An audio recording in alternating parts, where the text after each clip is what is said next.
Hi, I'm Ty Harden-Moore, African American Initiative and DEI Manager at Susan G. Komen Organ in Southwest Washington. In 2010, I made the life-altering decision to follow my dreams and move my family across the country to attend law school at Florida A&M University College of Law. When I made that decision, I had no idea how much my life would change. Less than 1 year later, at the end of my first year of law school, I was diagnosed with stage 3 inflammatory breast cancer at age 31. My breast cancer symptoms began a few months before I was diagnosed. I had no lump. Instead, I experienced swelling and redness in my right breast. At the beginning, I largely ignored it, thinking some strange Florida bug had bitten me or that I was having a reaction to the Florida's blistering summer heat. Eventually, the swelling got so bad that my right breast was twice the size of my left breast. I knew something was wrong, so I asked my husband to take me to the emergency room, and he did. While there, I asked the doctor if it was possible that I had breast cancer. At the time, I knew nothing about inflammatory breast cancer, but I couldn't shake the feeling that something was terribly wrong. I asked for a mammogram and was told no because I was too young to receive one and I didn't have a lump. The doctor tried to convince me that my symptoms were nothing to worry about and I simply had an infected milk duct and a round of antibiotics would clear it right up. I agreed to go home with the prescription for antibiotics, but not without a referral to an OBGYN to follow up with. After 10 days of antibiotics, my breast was even more swollen and red and now looked like the peel of an orange. So I went in to see the OBGYN that the emergency room doctor referred me to. She walked in, and after a brief introduction, she began her exam. She closed my hospital gown as quickly as she had opened it, took my hand, looked me in the eyes, and said, "I'm sorry, honey, but you have breast cancer." At that moment, it felt like time had stopped. After a few moments of panic, I began to listen to her again as she explained what would happen next.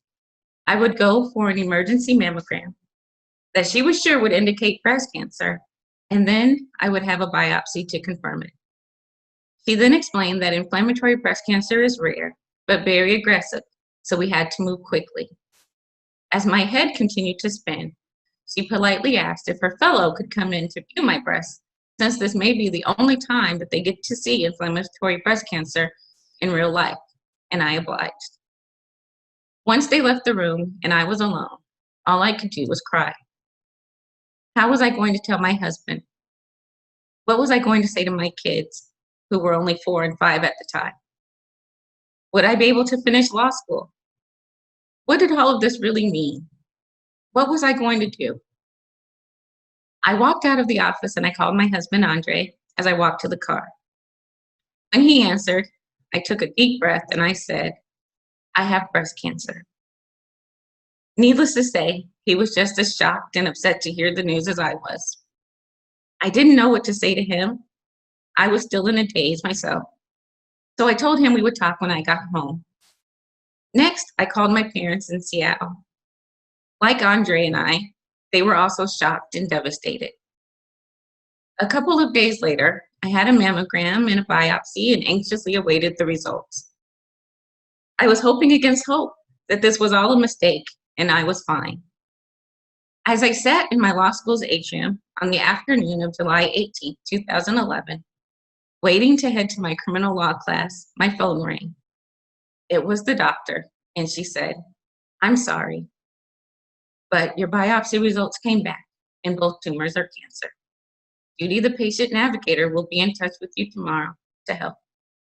I knew in that moment my life was forever changed. The next day, I spoke with Judy and learned that the first thing I needed to do was to find an oncologist. You would think that that would be pretty simple, but it wasn't. I was an unemployed law student and I was on state Medicaid insurance.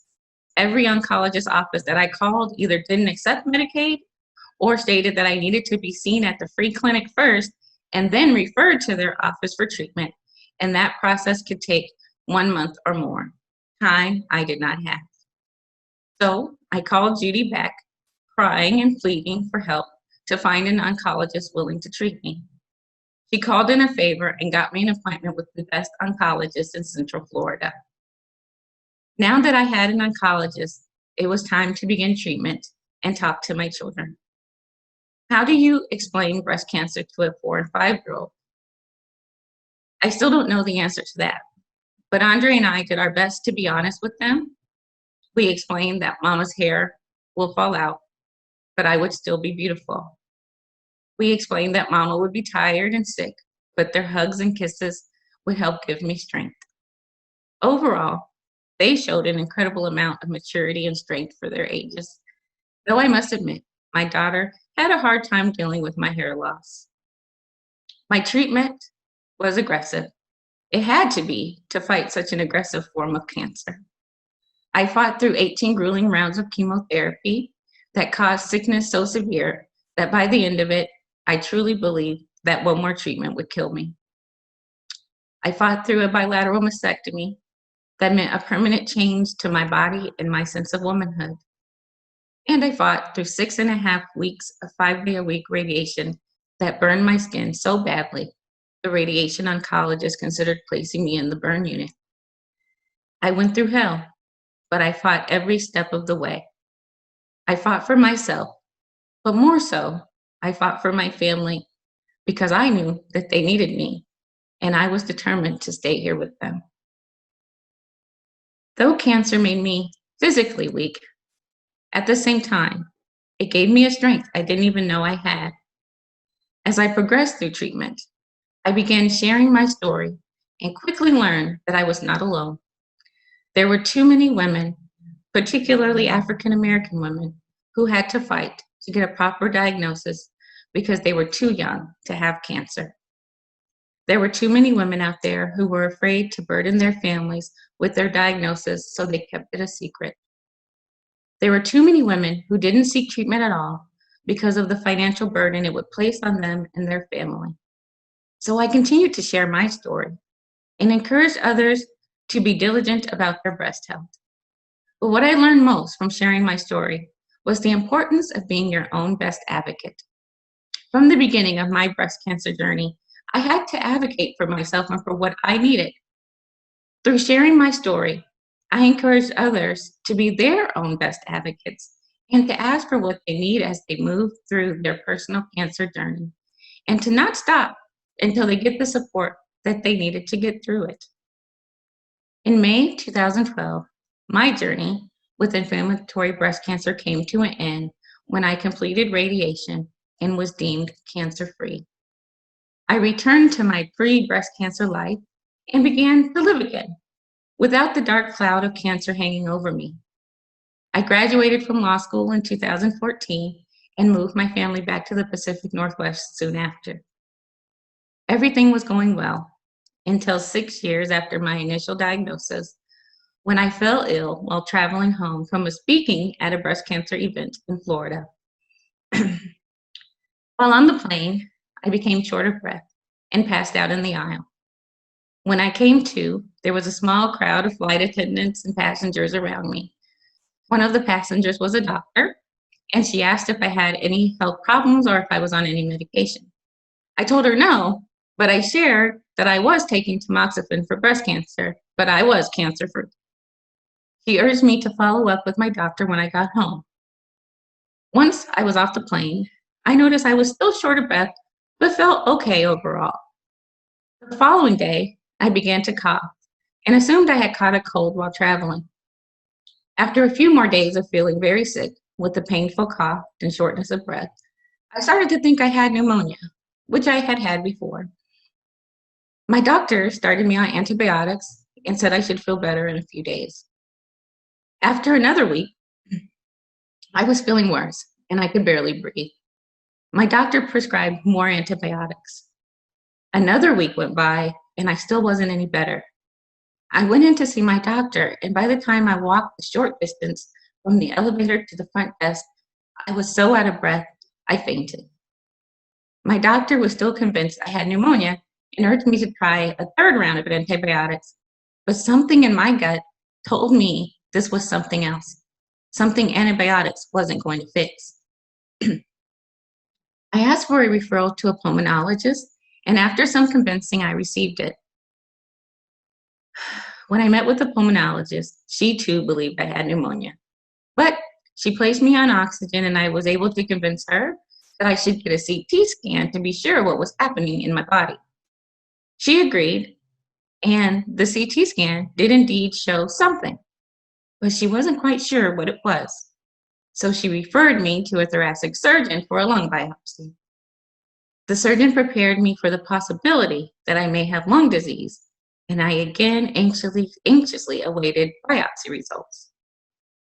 Once home from the surgery, I quickly became ill again and was unable to breathe. Andre rushed me to the emergency room where they got me stabilized and transferred me to the ICU. As I sat in the ICU room alone, a doctor I had never met before came in and delivered shocking news. You have stage 4 metastatic breast cancer. It cannot be cured, but it can be treated. Unfortunately, it will probably be the thing that kills you. I was angry at the coldness in which this news was delivered to me. But I was even more angry that again, I was going to have to call my husband and tell him news that I was sure was going to shatter his world. I was angry that my kids were going to have to endure watching me fight cancer again. And this time, none of us knew what the outcome was going to be.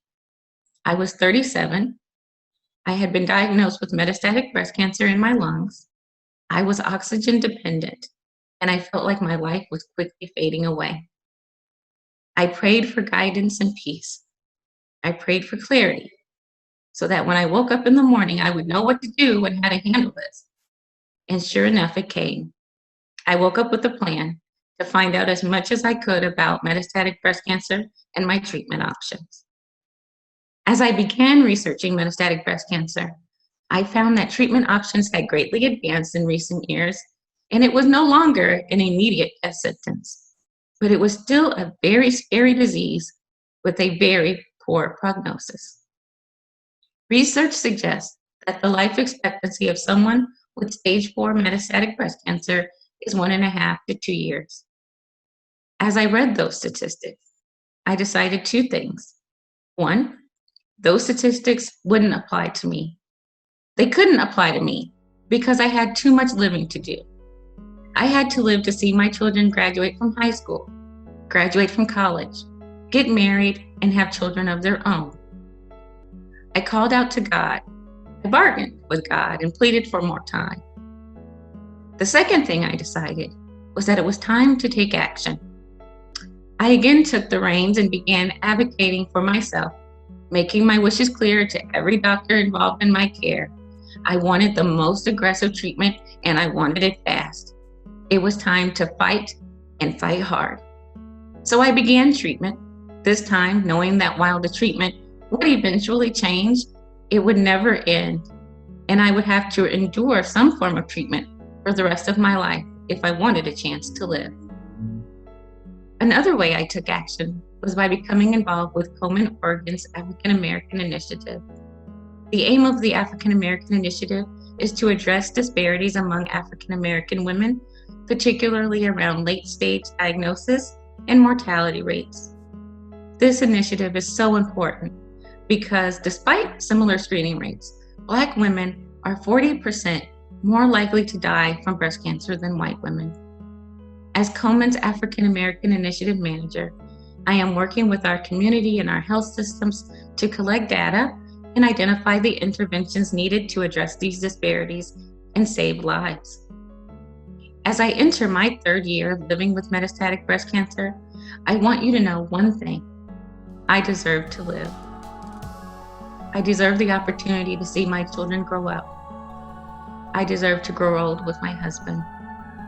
I deserve to be able to make plans for the future without wondering if I'll live to see those plans come to fruition. I deserve to live. If you believe that I and all of us living with breast cancer deserve to live, I ask you to support Susan G. Komen, Oregon, and Southwest Washington so Komen can continue to support people like me by funding research that focuses on finding effective treatment options until there is a cure for breast cancer, and programming like our treatment access program that eliminates barriers for those who have to travel for breast cancer treatment. With your support, we can make a difference. Thank you.